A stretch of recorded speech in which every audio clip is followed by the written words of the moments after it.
Here's what's coming up on the world today. U.S. anti-missile defenses intercept as many as 5 rockets fired at the Kabul airport earlier today. The U.S. airstrikes are criticized by Kabul residents who say the U.S. has always pursued its own interests and sacrificing Afghans. Plus, a look at the damage caused by Hurricane Ida and what's left standing in states hit in the United States. Hello and welcome to the program.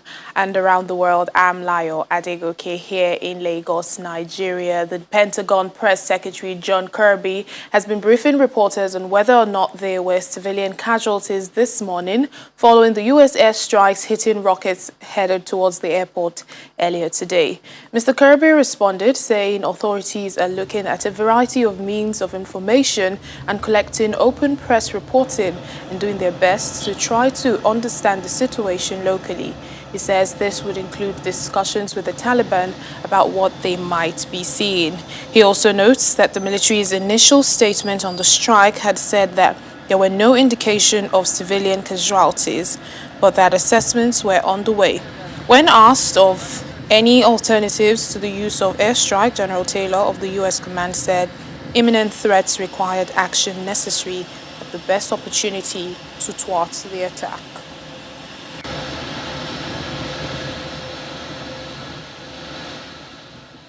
Let's talk to Channels Television's Maria Bird in Washington. Maria, did the Pentagon reveal where the rockets were coming from and if U.S. forces were the target or just ordinary Afghans?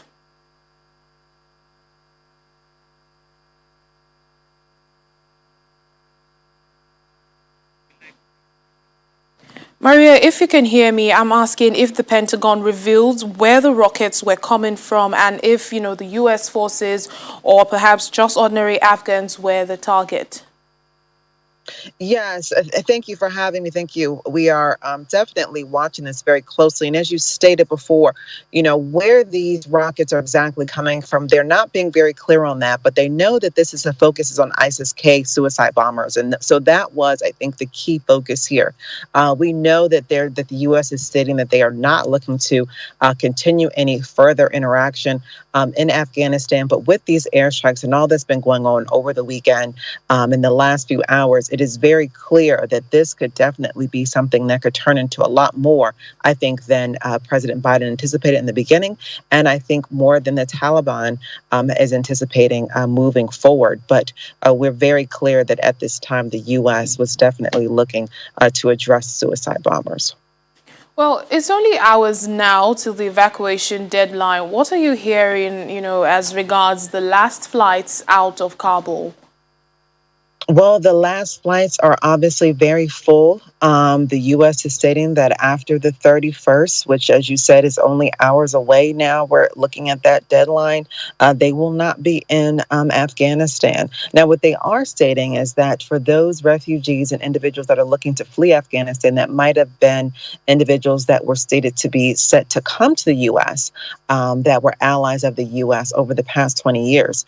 They're going to be setting up in potentially the UAE or Pakistan to potentially ensure that they are able to help some of those individuals flee and to obviously make it safely to the U.S. But they're stating they are not going to continue any sort of evacuation plans or any sort of measures in Afghanistan after the 31st. And is there any word on the possibility of troops remaining behind, to make sure Americans who remain in Afghanistan have some sort of protection? Or is it August 31st a real and final deadline for all Americans, even for those who stay back in the country? They're stating that Americans need to look to get out as quickly as possible. Now, the question is going to be if they're not brought out by U.S. forces and through this process, will there be any commercial availability or private jets or things like that that will be allowed in to address that? And so on the private sector, I would not be surprised if we don't see private contracted services that will be supporting Americans in Afghanistan after this is over. But as far as the formal government process and the government project in Afghanistan, they are saying that this is over and it will end on the 31st. All right, then. Thank you so much, Maria. Thank you so much for having me. Well, to provide some context to what happened earlier today, U.S. anti-missile defenses intercepted as many as 5 rockets that were fired at Kabul's airport today. Afghan media says the rocket attack was launched from the back of a vehicle. They also say several rockets struck different parts of the Afghan capital, Kabul. In the videos we are showing you right now, locals can be seen gathered around the vehicle, which had been completely burnt. A large plume of black smoke was also seen rising among buildings from a distance. In the meantime, Kabul residents are criticizing the airstrikes launched by the United States today, saying the U.S. has always pursued its own interests and sacrificed Afghans in this way. On Sunday, U.S. drone strikes hit a suicide bomber in a vehicle who was aiming to attack Kabul airport as U.S. forces worked to complete a withdrawal that will end 2 decades of military involvement in Afghanistan. The strike was the second carried out by U.S. forces in Afghanistan since an Islamic State suicide bomber struck the airport on Thursday, killing U.S. troops, 13 of them in number, and scores of Afghan civilians trying to flee the country. The collapse of the Afghan government leaves an administrative vacuum that has led to fears of an economic crisis and widespread hunger. Prices of commodities like flour, oil, and rice are rapidly rising, and the currency is plunging, with money changers across the border in Pakistan already refusing to accept the Afghani currency.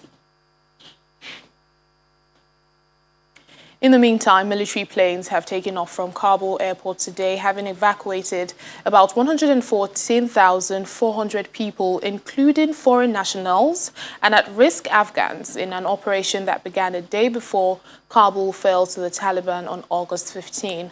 U.S. and allied forces are set to complete their own withdrawal by tomorrow, Tuesday, August 31st, to meet the deadline agreed with the Islamist militants. The number of U.S. troops at the airport had fallen to below 4,000 over the weekend, with efforts to depart becoming more urgent after an Islamic State suicide bomb attack outside the gates on Thursday killed scores of Afghan civilians and 13 U.S. military personnel.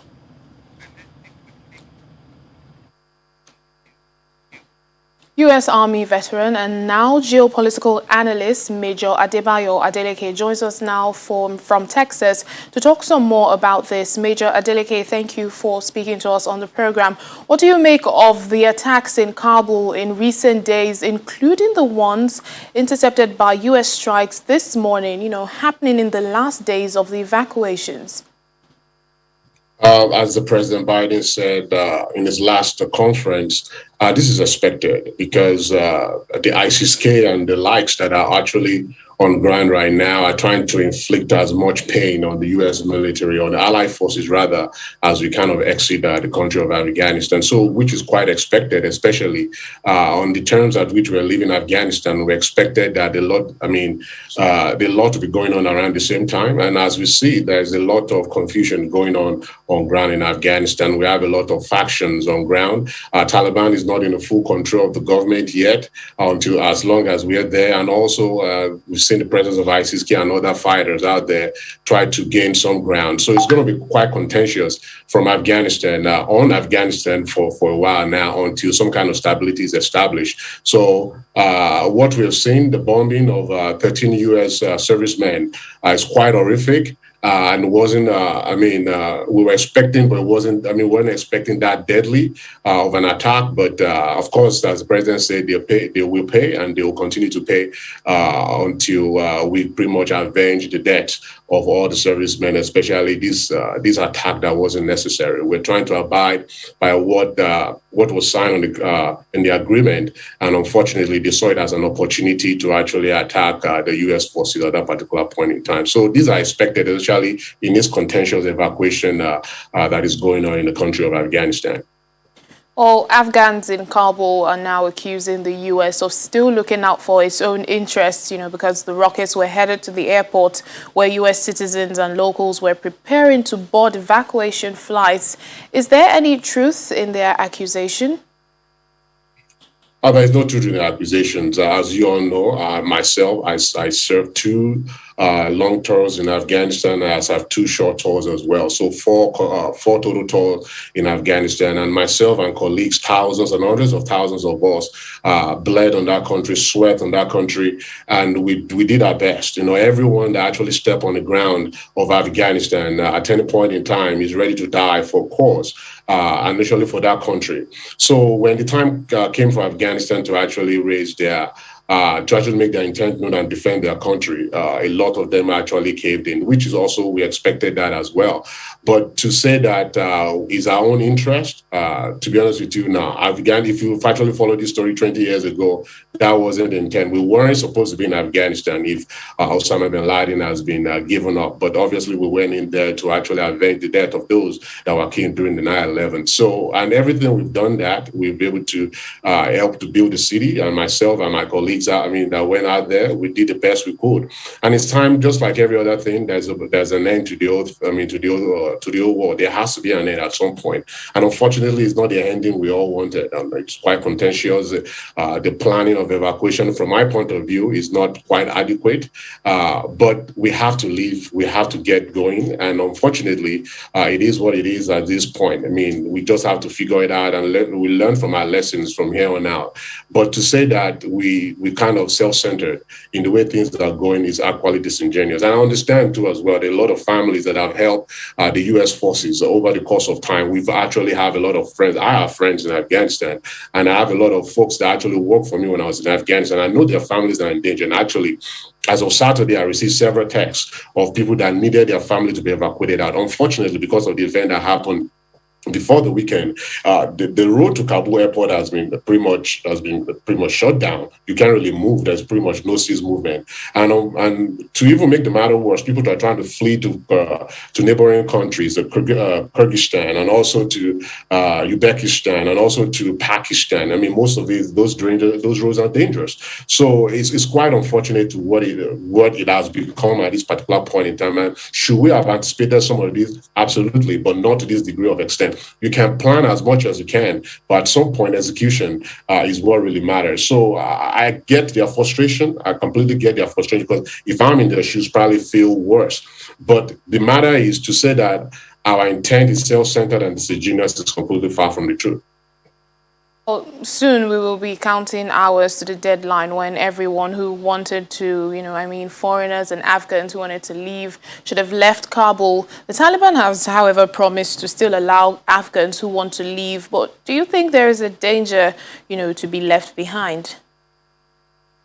It's quite hard to say, because the Taliban that we knew 20 years ago is not the current Taliban that we've seen at this point. As you can see, there's a lot of changes in their methodologies. And also, let's be frank with this: the same the Afghanistan as a country 20 years ago is not the same Afghanistan we have right now. So they have to also understand the dynamics as well. So it's a free will of people. If people want to leave, absolutely, they have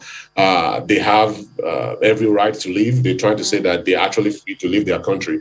And more importantly, you have to understand too, the people of Afghanistan have experienced the impact of the U.S. and allied forces of the Western world in the last 20 years. So their mentality have changed. So what they expect from the new Taliban government is completely different as well. So they actually can make this country of Afghanistan ungovernable for the Taliban if Taliban don't change their tactics. So they also expect. So it's both ways. So I see the reason why the Taliban government said that, if they want to leave, go ahead and leave. All right, then. Thank you so much, geopolitical analyst Major Adebayo Adeleke.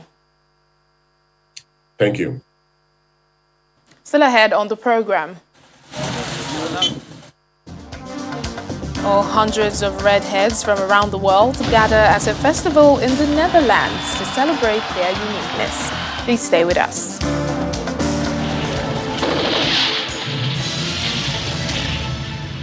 Thanks for staying with us. Let's continue in the United States, as at least 1 million people are said to be without power in Louisiana, no thanks to Hurricane Ida, which has been downgraded to a tropical storm. Ida came packing 150 miles per hour winds when it made landfall, leaving a trail of destruction through the states before passing into Mississippi. One person was killed when a tree fell on their home in Ascension Parish in Louisiana's Baton Rouge area. But officials say the full scale of the destruction will only be clear as the day goes on. Well, despite the impending destruction, New Orleans residents heaved a sigh of relief today as they say they got 2 feet of water. Many in the city remained scarred by the memory of Katrina, which hit New Orleans in 2005 and caused $125 billion of damage and up to 1,800 deaths. The costliest and most devastating disaster in U.S. history. Virtually no one in the state has electricity, and many water systems are also out. That's according to Louisiana's Governor John Bel Edwards. Emergency 911 service was also not available in New Orleans in the wake of the powerful Category 4 hurricane that slammed into the state a day earlier. President Joe Biden declared a major disaster in the state, ordering federal assistance to bolster recovery efforts. Ida crashed ashore as Louisiana was already reeling from a resurgence of COVID-19 infections that has strained the state's healthcare system, with an estimated 2,450 COVID-19 patients hospitalized statewide, many in intensive care units.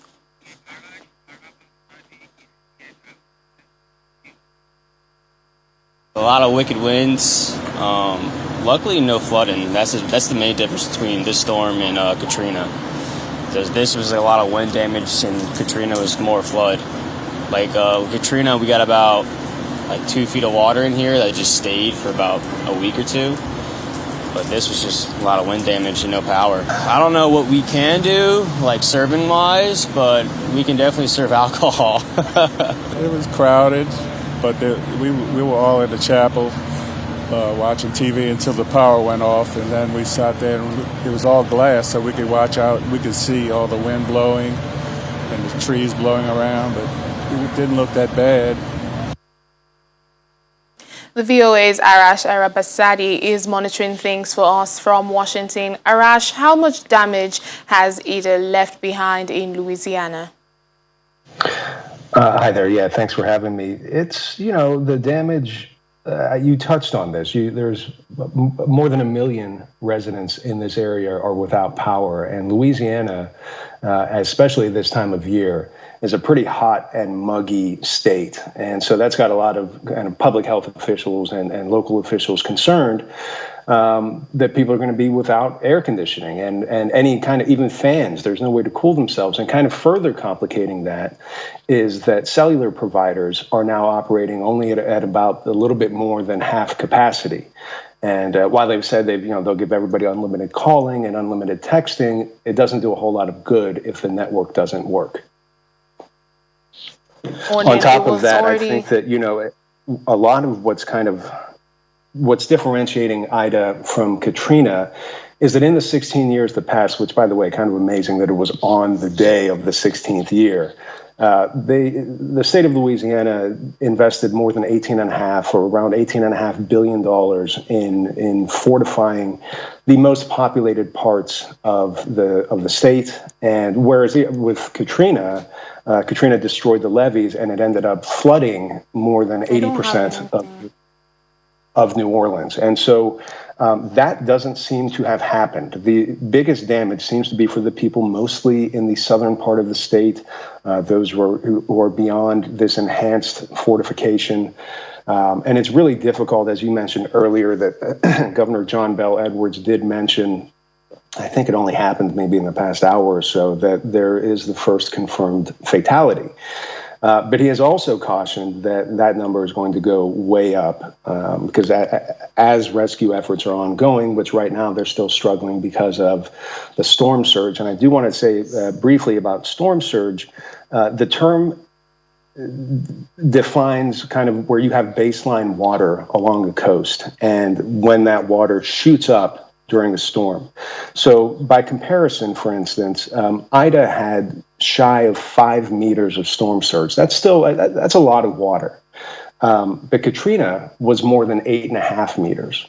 So just in kind of looking at those two numbers alone, the amount of water that was coming in, and then any fortification that was there to protect residents during Katrina washed away. And so the local authorities and the state authorities do seem to be pleased with the amount of protection that their $14.5 billion investment made. I mean, it's a coverage area of something like 308 kilometers of flood barrier. I mean, they put in the work, and it seems to have paid off for the vast majority of residents, in terms of fatalities. But again, it's a little too soon to know. All right, Arash, just before I let you go, how are rescue efforts going on for those, left behind who are trapped by the hurricane? As it is right now, neighboring Texas, Governor Greg Abbott there has deployed, firefighters and rescue workers, and I think that one of the big things they're all working on right now is trying to get power back. But this is the day after the storm, and while the storm is still there, it's definitely been downgraded a bit, and it seems like it's going to fizzle out along the east coast of the United States. Rescue efforts are hampered by the amount of rain and by the amount of water that's there. There's reports of people, much like we saw in Katrina, being up in their second and third story windows, waving out flags, asking for help. All right, then. The VOA's Arash Arabasadi, thank you for joining us. For having me. Congratulations. I think you set the record. Happy birthday to you. Happy birthday, dear.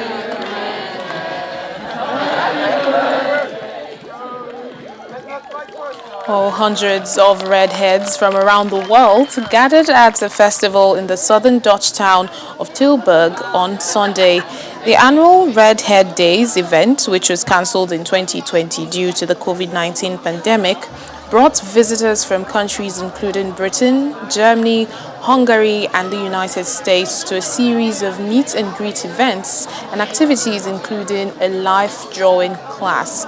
Organizers say attendance at the 3-day festival held in the Netherlands since 2005 was sharply down on previous years, with activities including lectures and a bar crawl scrapped due to COVID-19 restrictions. But some participants said they still felt a connection to others.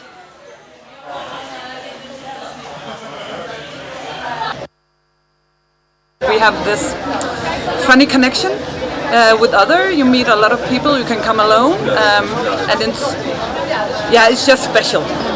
I personally feel something when I see redheads or redhead people. I feel like effectively we belong to a certain community. There's something that brings us together. It's very rare to have red hair, and we see that people that have something very special, they love it to be once in a while to be in the majority. So at the Redhead Days we have hundreds and hundreds of redheads together, and that's some special feeling for people. They say, well, in my home country, for example, we have an Egyptian redhead who said, well, in my home country I'm the only redhead in the city, but here I see my family, my worldwide family. And that's it on the program today. Thank you for watching. I'm Layo Adegoke.